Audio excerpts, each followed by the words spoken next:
Oh, whoops. Hola. Hello again. Hi.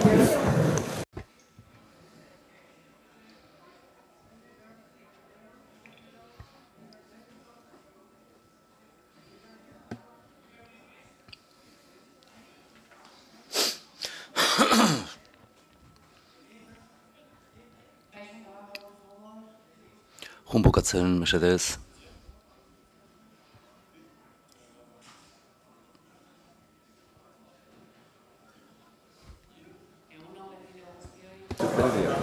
Ongi etorri. I got too engaged. Buenos días. Egunon, Donostiako zinemaldia gaur estreinatzen du bere saio ofizialean, lehiaketatik kanpo, Estatu Batuetako Alemania eta Frantziaren koprodukzioa Snowden, Oliver Stonek idatzia eta zuzendua eta gurekin daukagu prentsa aurreko honetan, baita bi interprete protagonistena ere, Joseph Gordon-Levitt eta Charlene Lewitt. Hasiko gara ja lehen galderarekin.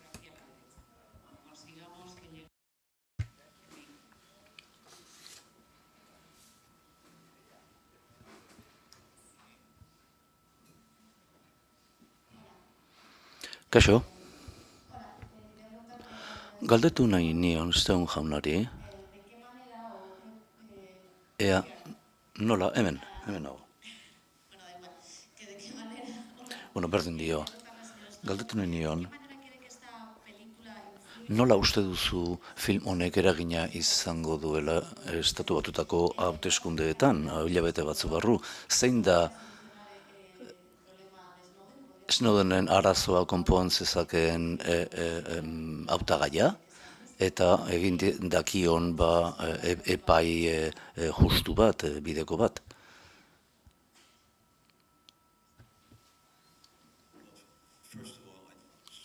Bueno, lehenik esango dut, duela 2 urte hasi zela, beraz ez dauka zer ikusirik hauteskundeekin, datozen hauteskundeekin. Eta asmoa ez zen justu orain ateratzera, ez dago inongo agendarik. Eta bigarrenez, ezein hautagaik aipatu du zaintza globalaren egoeraz, are gutxiago edo Snowden jaunaren kontuaz. Eta azken adierazpenetan ez dute esan dute aztertuko zutela gaia. Eta Obama lehendakaria gaur egun agintean, hilabete pare bat geratzen zaizkio, eta bere errukia, bere errukiaz barkatu egin lezake. Kaixo, Marisa naiz, Brasilekoa. Stone jauna, bihurtu duzu Snowden heroi? Ez nuen heroi bihurtu nahi. Seguru asko gauza oso zikinak egin ditu, materiala eskaini baino lehenago. Ez, gauza zikinak, bai. Zer esan duzu, politak edo itxusiak edo zikinak? Bakarrik jakin nahi nuen. Zeren eta filma ikusi dut, eta uste dut, heroi moduan tratatzen duzula, eta ez dakit zelantza dut, hori da zure iritzia, oso pozik nago. Agenda hori ez egoen filmaren barruan, nahi genuen historia bere horretan kontatu, guk interpretatu egin dugu, eta interpreteek horrela interpretatu dute, antzezleek.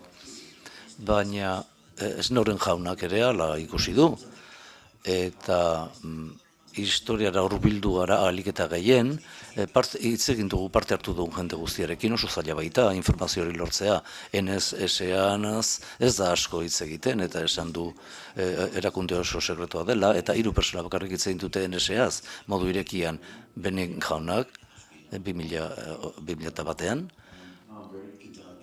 eta John Drake 2005 eta 2006, eta Snowden jauna, 3 1952-tik. agerian utzi da agentzia horren inguruko zerbait, zeuk erabaki. Zuek erabaki behar duzu, persona batzuk, bueno, nire epaia gordeko dut, zure filmak asko pentsarazten digu kontrolaren inguruan, kontrolpean gaudela. Horrein, esaten digute WhatsApp eta Facebook bat egin dutela, edo aliatu egin direla, eta gure dokumentu argazki intimo eta dena izan daitekeela erabilia. Zuk uste duzu pribatutasuna arriskuan dagoela, edo ez dela jada existitzen?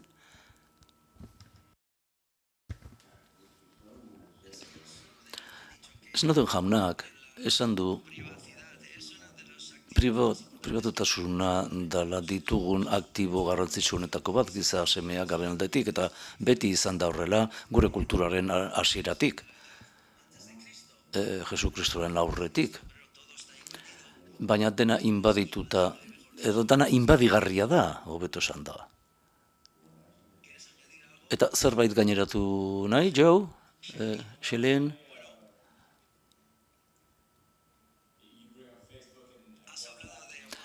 Aipatu duzu WhatsApp eta Facebook, eta egia esan badago kultura bat gaur egun, zeinean persona batzuek dena partekatu nahi dute, beren bizitzaz,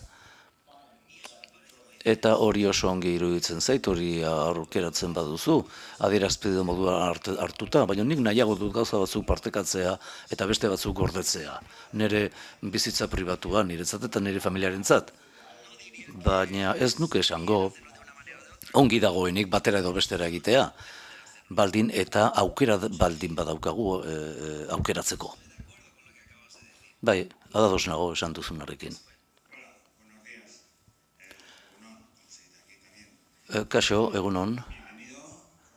Ongi etorri berriz hiri honetara, eta egia esan filma batez ere informazioa da, ez? Eta beldur asko ematen du, zeren eta ematen duen informazioan, gauza jakina dira, bizitzan egiten ditugun mugimendu guztiak. Bi galdera dauzkat. Lehenbizikoa izango litzake.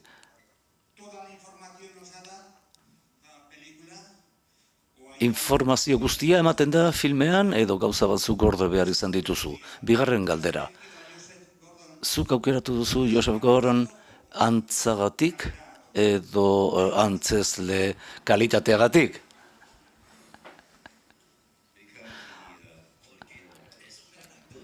Aktore antzezle oso nadelako, gaztea gainera, eta uste dut bere karrera gorantzka doala, eta antzezpen oso onak ikusiko dizkio hola, eta ez nuen ezagutzen, baina nahi nuen papera antzeztea, pentsatu nuen proiektuaz, lehenik eta beha etorri zitzaidan burura, ongi egokitzen zelako, eta film oso onak egin ditu, eta bat zuzendu ere, Dumb John, ez dakit ezagutzen duzuen Espainian, bai, eta film oso berezia iruditu zain niri. Beraz, eta bigarren galderari dagokionez, edo lehenbizikoari dagokionez, informazioa, filmean ematen den informazioa baliagarria da, dena hori Snowden jauna kontatu zigun. Jende gutxik ezagutzen ditu filmean agertzen diren programak. Erabilitako metodoak bizitza errealean ez dira guk erabilitugunak derrigorrez ezin genuelako egin. Snowden jauna oraindik ere ez zuelako informazio hori eman nahi. Baina ahalik eta hurbiletik jarraitu dugu, eta jakin dugu ere Lindsay Millsekin 9 urtez izan zuen harremanaz. Harreman hori oso garrantzitsua izan zen haren bizitzan, eta horri esker jarraitu ahal izan zuen, ez zuen erabaki berbera hartuko ezagutu izan ez balu emakume hori. Beraz, nire ustez ez da dokumental bat, lan dramatikoa da, eta 2 orduko esparruan bakarrik sartu behar da.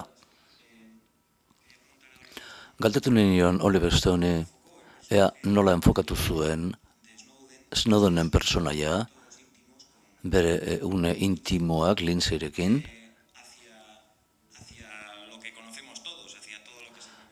gero agerian geratu zen guztiarekin, personaz eta personaiaz, eta beste galdera bat hemen ere komentatu izan da, konpainia handiak aliatzen ari dela, eta uste duzu lege hura kendu egin zen, baina uste duzu geroztik ezer aldatu dela, ala denok berdin jarraitzen dugu mundu paranoiko honetan.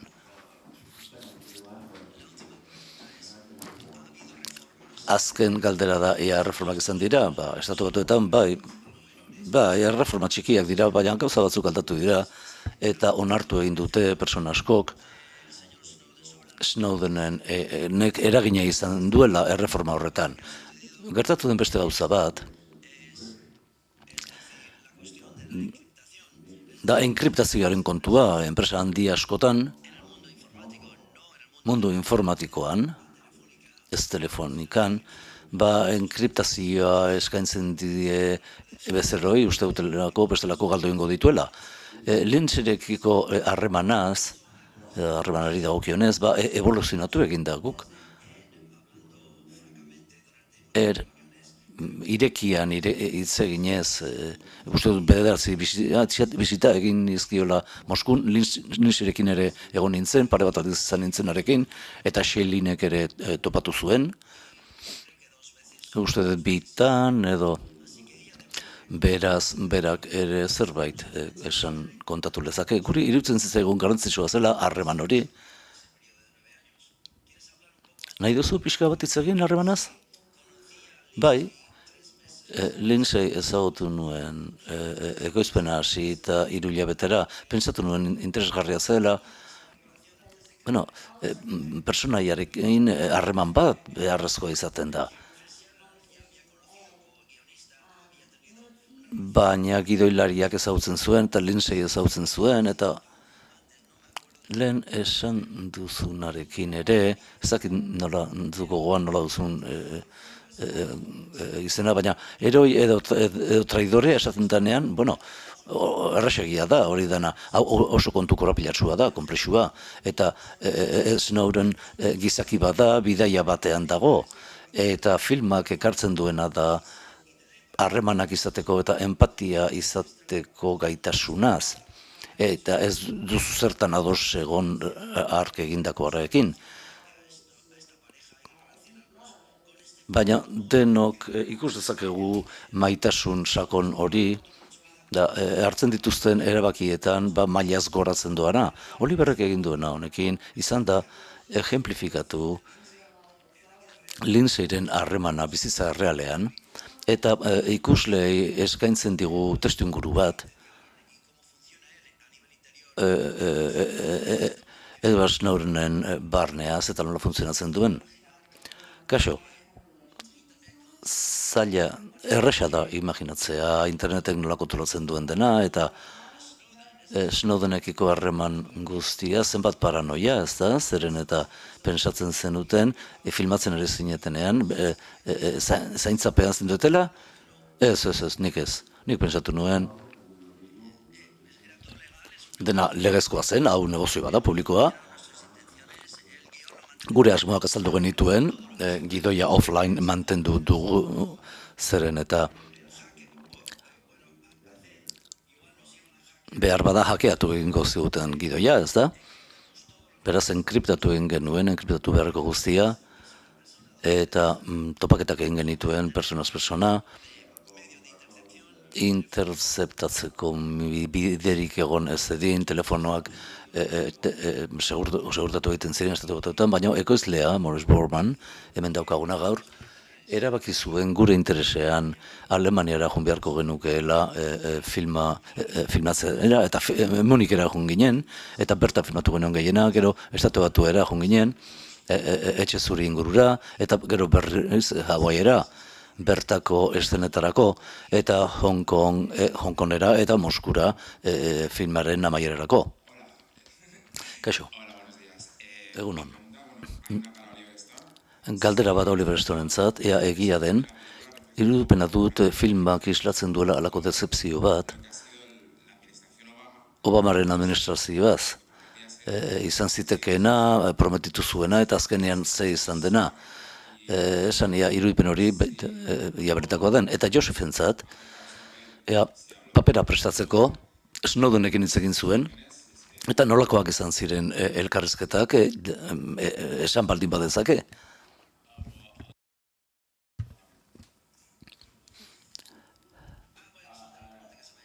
Niri egindako galderari erantzungo diot. Oliver eta Kiran, ko-guionista, gidoilariak, 9 aldiz egon ziren Snowdenekin, eta nik bisita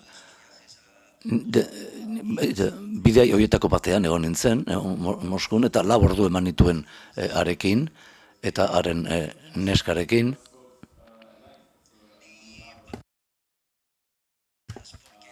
Ordu batzuk eman genituen izketan, eta oso baliagarria izan zen, nirezaz, zeren eta ikasi egin dezake, eta haren politikaz, elkarrizketak edo irakurri edo dokumentalak ikusiz. Eta beti ari da saiatzen, arreta bere bizitza personalatik aldentzen, eta zuzentzen, azterten dituen kontuetara. Baina kontuan hartuta nik antzezu behar nuela, orduan nire ikuspegia harena izan behar zuen, eta arpegira begiratuz, ikusten dituen nabardura horiek nola pasiatzen den, nola ize egiten duen, nola maten dizun eskua, nola jaten duen, hori guztia, xehetasun txiki horiek guztiak, oso baliagarriak dira, haren personaia interpretatzeko prestatzen nintzelarik.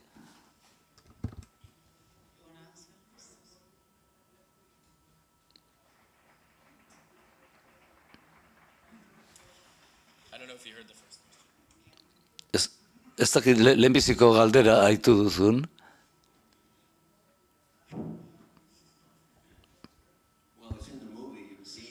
Tira, filmean dago. Espero dezagun Obama jauna telebistan. Lehen legegintzaldian esan zuen, kontrol hori dena ezabatuko zutela, hori ezala gauzak egiteko modu amerikarra, eta aldatu egin zuen norabidea. Eta Snowden jaunak bazirudien gizon oso zintzoa ematen zuen, baina 5 urte geroago Snowden jaunak egin zuena, bazekielako Obama jaunak areagotu egin zituela egoeraren 8 filtratzaile espioitza legean eta 2016an sortu du zaintza estatu globalik handiena. Eki Alemaniako estasitik asko zarago. Stone jauna, kaixo, uste du zure filmak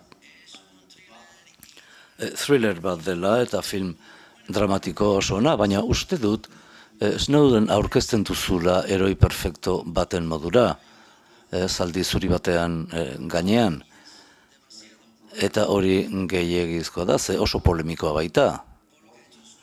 Snowdenek egin duenagatik eta orain denagatik, baina aipu simple bat, ez diot onespenik ematen erabateko kontrol honi, baina ulertzen dut estatu batuetan deseroso zaudetela, konpromiso moral horregatik, eta zuen konstituzioa horretan zentratzen da. Europa bestelakoa da egoera, gure demokraziak lotuta daude historiarekin, historian zehar Grezia eta Romarekin.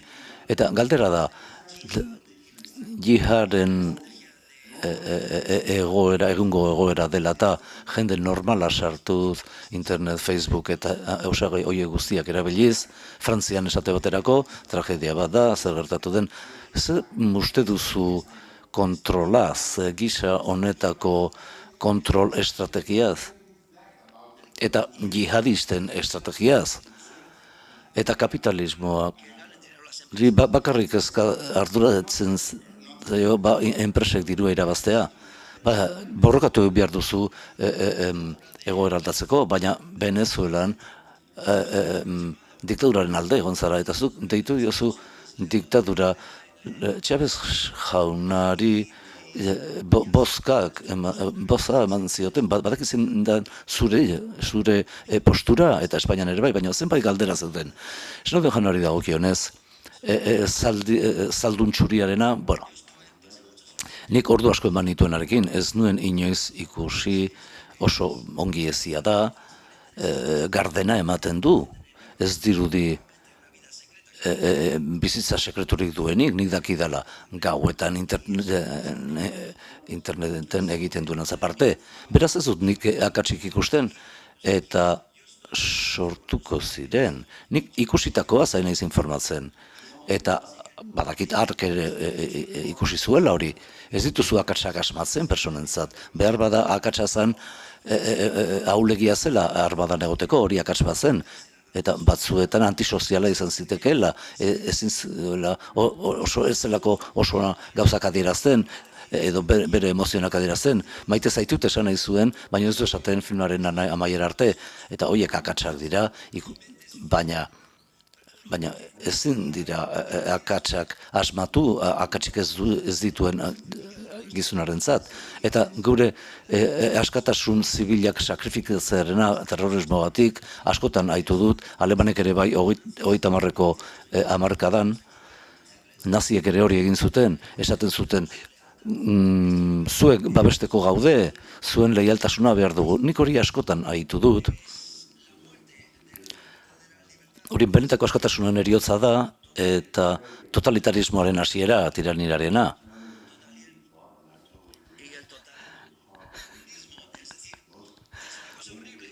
Gauza izugarria da. Gizakiak asmatutako gauza okerrenetakoak. Arrisku asko izan dira katastrofeak, hondamendiak historian zehar, baina gauza baten izenean aldatzea arau guztiak, terrorismoa aitzaki hartuta, ez zait iruditzen zait muturreko erantzuna. Fascistez eta tiranoez kontziente izan behar dugu. Hartzen dute gobernuak eta esaten dute babestu nahi zaituztegu, eta nik ez dut horrelako babesik nahi. Eskerrik asko. Eskerrik asko. Baina hirugarren kontua, eta ez... Zuk diozu, segurtasuna ematen digutela, frogatu behar duzu. Mundu guztiak eskaintzen digu segurtasuna, baina irailaren 11an, akats asko izan ziren, utxune asko izan ziren, NSAak seinaleak galdu zituzten, eta ez ekiten zer zeukaten, gehiegi zeukatelako, FBI ere okerribil izan, CIA ere bai. Beraz, Irakeko gerran esan zuten suntzipen masiboko armak zeudela, hori inteligentzia ez dirudi oso inteligenteak zirenik, ez da? Eta muturreko lege hori guztiak onartu zituzten, eta kontu zibili behar da muturreko gauza horiekin. Egunon, Stone jauna, hemen nago?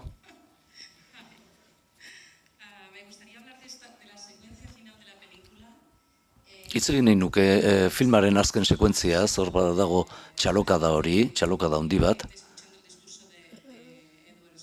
Edward Snowdenen diskurso entzuten ari den jendearena.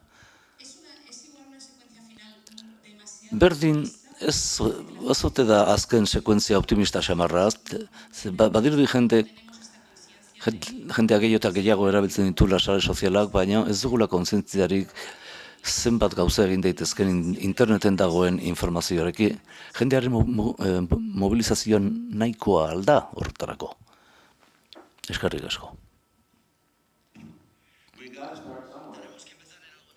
Nunbait hasi behar dugu. Liburuekin, filmekin, kazetariekin, hori da egin dezakegun gauza bakarra. Egoera oso larria da, bai. Kontrola daukate, erabateko boterea daukate, urazpiko kableak, espazioan, 30 kilometrora, sateliteak daude, Eiffel Torrearen tabainakoak, dena kontrolatzen, mundu osoa kontrolatzen. Eta horretaz kontziente izan behar dugu, eta hori egin du Snowdenek. Eta gero, zibergerra ere, Snowden Japonen zegoenean, zer egingo diegu Japoniarrei gure aurka baldin badatoz, gure aliatuak izateari uzten badiote, eta beste herrialde batzutan, Mexiko, aipatzen dira, interesgarria izango litzateke hori aztertzea, beste film bat egin liteke horretaz. Zibergerra oso arriskutsua da, inork ez baidaki nola hasten den, hilabeteak eta hilabeteak ematen dira gauzak jakin arte,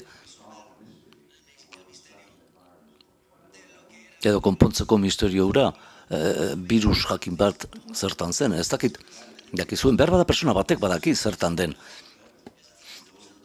Baina 2007 Estatu Batuak Irak ere sartu dira, virusa Israelekin batera. Badago Stuxnet izeneko virus bat, ez dute ukatzen eta hau gertatu da, eta ikertzaile horrek 7 hilabete eman zituen aztertzen, eta jakin zuen guk bidali genuela. Beraz, zibergerra bomba atomikoa bezala da. Beste herrialde batzuek ere egiten dute, hackerrek ere egin dezakete. Ez duzu estatu gobernu bat izan behar, pertsona bat izan zaitezke, hacker bat eta Pentagonoan sartu, eta hori ikusi dugu eta hori ari da gertatzen. Salaketa izugarriak daude, nork egin duen zer, Errusiak, Txinak, oso arriskutsua da akusazio etengabeen jolas hori. Zerbait gainera ezaket? Ea nahikoa dan galdetzen zenuen, amaierako txaloka datan, Snowdenek hitzaldiak ematen ditu mundu osoan, eta jende asko oso errezeptibo dago gauza horien aurrean. Eta gaur egun oso polemikoa da, batez ere Estatu Batuetan, eta jendea haren alde dago, beste batzuk haren oso aurka daude. Baina batez ere gazteak, gaur egungo neskamutilak, Seilim eta ni baino gazteagoak direnak, horiek hasiko dira eta arduratuko dira sistema eta makina horietaz. Eta ni oso optimista sentitzen naiz, ni baino gazteagoekin hitz egiten dudanean, ikusten dudalako, haiek sentitzen dutela halako lotura emozional zintzo bat teknologia horrekin. Eta guk ezin dugu berdin sentitu, ez garelako harekin batera hazi.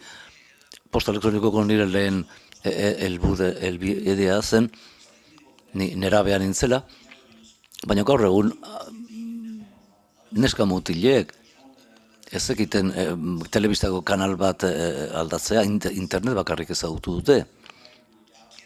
Eta defenditu nahi du izaera librea eta ez duten nahi hori tresna autoritario bat bihurtzea. Oliverrek aipatu bezala, ni optimista naiz, ikustagun nola funtzionatzen duen, ikusiko dugu. Jarraitu nahi nuen, Oliver Stonek esandakoaren aritik, zibergerrari dagokionez eta teknologiaz, entzun dut esan duzun guztia, eta guztiz ados nago zurekin. Eta galdetzen dio nire buruari, Snowdenek ze pentsatzen du horretaz.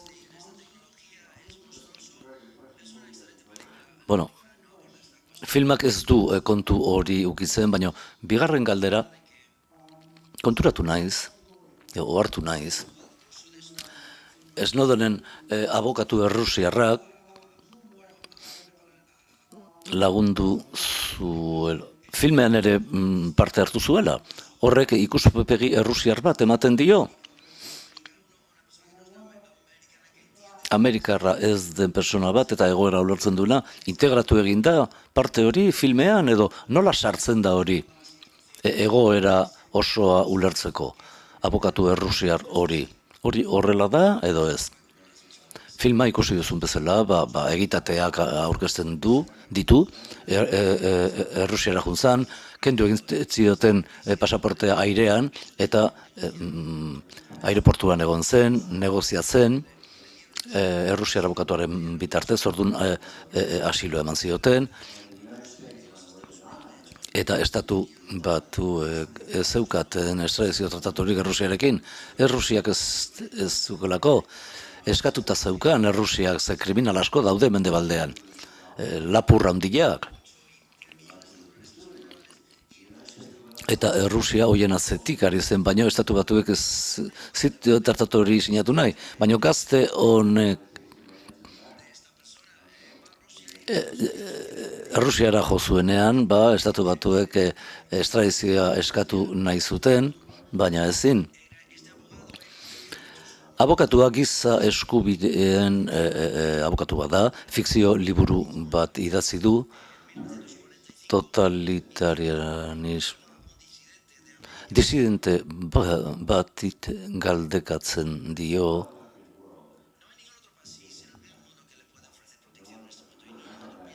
beste ezein lekutan emango diote babesa une honetan.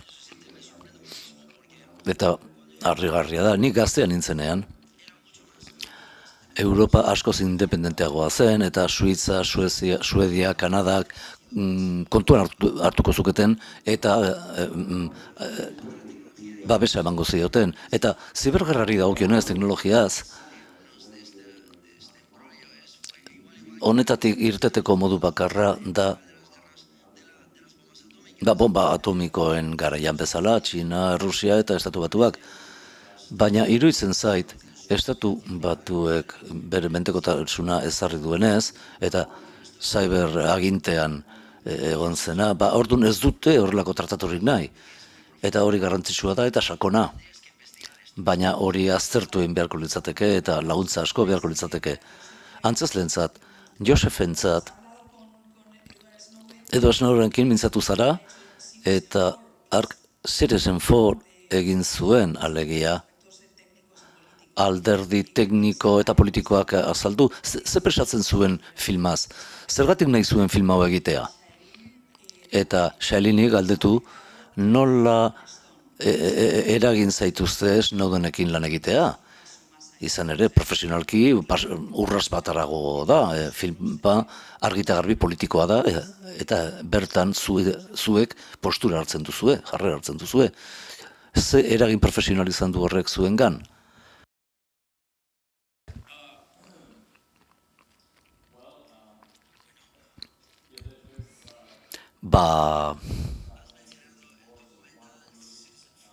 Citizen4 dokumentala aipatu duzu, film bikaina, kazetaritza lan ona egin da historia horren inguruan, eta nire ustez, film honetan, eta bereziki, ez dela inbeste informazioa entregatzea. Gehiago du zer ikusia film dramatiko eta emozionala dela. Eta Snowden jaunak ze pentsatzen duen filmaz, losatuta zegoen, oso pribatua da, oso intimoa. Eta zegoen gustura, baina gutxiago kezkatzen du, bere erosotasun personala, eta gehiago arduratzen du bultzatzea elkarrizketak, eta jendeak galderak egiten hasi dedin, zein da interneten etorkizuna, eta arriskuan jarri du bere bizitza, kausa hau bultzatzeko, eta haren inguruan film bat egin da, elkarrizketa hori animatzeko, atzemateko.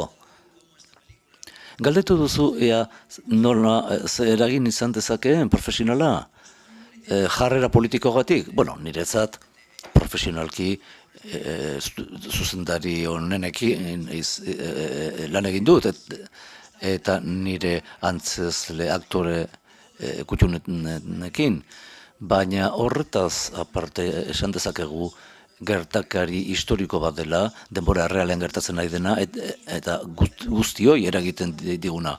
Orduan, artista bezala egitea, izan da nire partea, baina ohorea izatea film dramatiko honetan parte hartzea. Hor badago lizentzia zinematografiko bat, film bat delako, baina hor eskaintzen duen narratiba inork ez zuen ezagutzen aldez aurretik. Nik banekien historia horren berri, lilogarria iruditzen zeudalako, baina inork ez zuen hitz egiten horretaz, alderdi humanoaz. Beraz, profesionalki nik hitz egin nezakeen nola eragin didan, baina emakumea naizen aldetik, mundu honetako emakume naizen aldetik. Teknologiaren menpean gaude, baina gutxi dakigu horretaz. Eta niretzat izan da esperientzia sinestezina, gauza berriak ikasi ditut, eta denok esan duten bezala. Partekatu egiten dut Joeren ikuspegia, optimista nahi, etorkizunari begira, baina pribatutasuna gordetzeko modu bakarra, eskubide giza, eta Eduardek egin zuena egin baino lehen, ez ginen kontzienteak privilegio bat zela. Pentsatzen genuen, geneukala, harik eta ikusleak azten diren arte eta urruntzen diren arte, eroia, traidorea, ez, hori ez da kontua. Kontua da, nola sentitzen garen gure bizitzetan ze eragina duen teknologiak, eta jendea elkartzen denean, eta elkarrizketa horiek daudenean, orduan, estatu batuetan, hori da demokrazia, diskurso eta elkarrizketa horiek eukitzea, eta oso pozik nago horretan parte hartu izanaz.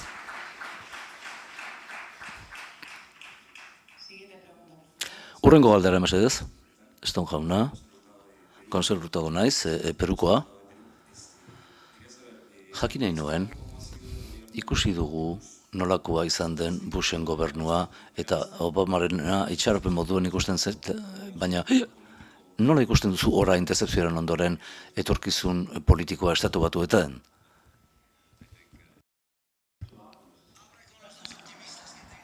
Hitz egin alboetan ditudan optimistekin.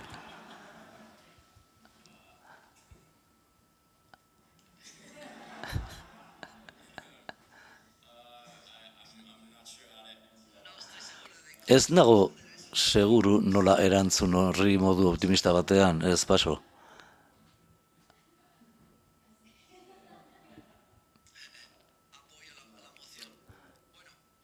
Mozioaren alde egiten dut.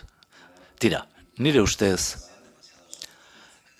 ilunegi jardun gabe, gaiaz, Clinton Andreak edo Trump jaunak irabaziko barruko dute, zerbait gertatuko da, eta bidaia nahiko korapilatsua izango da, eta behar bada gauza honik sortuko da, zeren eta halako adversitatea dagoenean, herrialde batean, Amerikak behar du ulertu bide okerrean ari direla bai kanpoan eta bai etxean, eta hori eragiten ari dela buruz suntxiketa.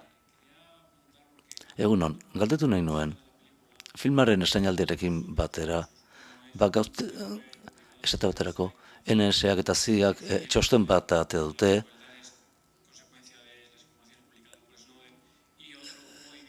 Snowdenen informazioek eragindako ez, eta mugimendu politiko batek eskatu du errukia eta barkamena estatu batuetan. Snowdenen zatordun galdetu nahi dut, ea txosten hori otedan filma estatu batuetan isilarazteko, eta edo Snowdenen zat segurua ote da itzultzea.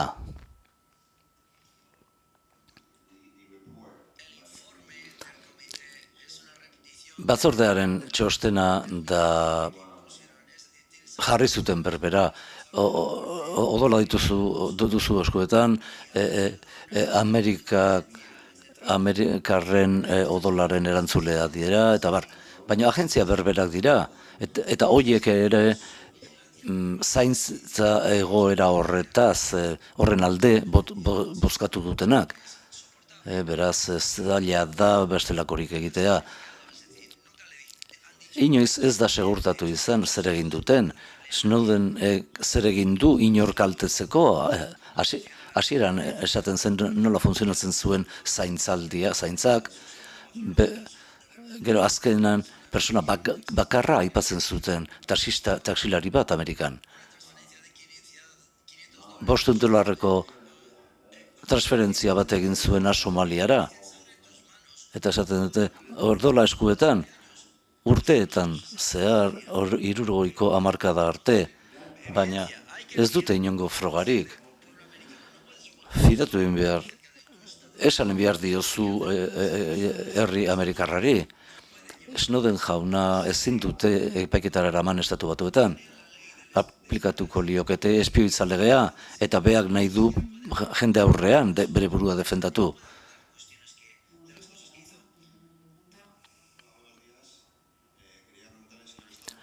Egunon, Snowden jauna, zuk pantailara eraman duzu gaur eguneko heroi baten bizitza txalogarria da, baina ez da kamikaze bat norbait administrazioari aurre egiten dionean gertatzen den bezala. Hala ere, jende batek korruptelak ezagutzen ditu, baina ez du bukatu nahi Moskun edo lanik gabe, are okerrago. Zer egingo zenukeen zuk? Eta ondoan dituzunak, halako korrupzio kasu baten frogak izango bazen dituzte? Kamikaze moduan jokatuko zenukeen?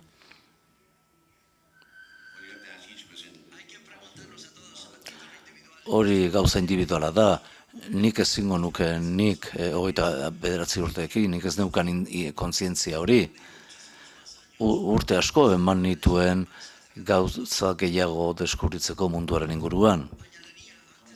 Eta gaineratuko nuke kamikazea, beak ez du bere burua kamikazetzat hartzen, beak erabaki bat hartu zuen bere bizitzan egintzuna egiteko, linxiatzean utzita ura inplikatu gabe.